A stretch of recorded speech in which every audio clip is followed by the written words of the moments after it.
यह है आरजे कार्तिक की 1 मिनट स्टोरी। ये कहानी एक सरकारी अधिकारी की जो अपने बेटे के साथ 5 स्टार होटल से डिनर करके वापस आ रहे थे। कार में जो बैठे हुए थे तो बच्चे को बता रहे थे, बेटा मैं इतना बड़ा ऑफिसर हूँ, ये हूँ वो हूँ। तभी उनकी कार को एक हवलदार ने रोक लिया। हवलदार ने कहा, साहब सीट बेल्ट नहीं लगाई है, चालान कटेगा। ये कहने लगे, तू जानता नहीं मैं कौन हूं, मैं सचिवालय में हूं, तुम्हारे जैसों को तो रोज साइन करके ट्रांसफर कर देते हैं। हवलदार कहने लगा, साहब आप अपनी जगह होंगे, आपको सीट बेल्ट तो लगानी पड़ेगी, मैं चालान काटूंगा। ये फिर से अधिकारियों के नाम गिनाने लगे। हवलदार ने कहा, ठीक है साहब चालान नहीं काटता, लेकिन सीट बेल्ट पहनो, उसके बाद ही जाने दूंगा।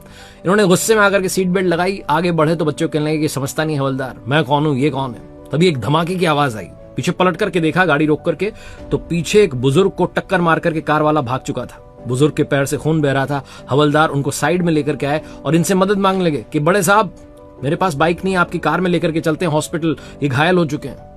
इन बड़े साहब ने अपने बेटे से कहा, बेटा चुप रहना, मैं 2 मिनट कुछ बोलने जा रहा हूं। और हवलदार से कहा, अरे मेरी माताजी बीमार है, मुझे घर जाना है, जल्दी में हूं। चुपचाप वहां से गाड़ी लेकर के निकल लिया, बहाना मार करके। बच्चा अंदर अंदर सोच रहा था कि पापा बड़े हैं कि हवलदार बड़ा है। अगली सुबह अखबार में हवलदार की फोटो छपी थी, जिसमें लिखा हुआ था कि हवलदार साहब शाबाश, आपने कमाल कर दिया।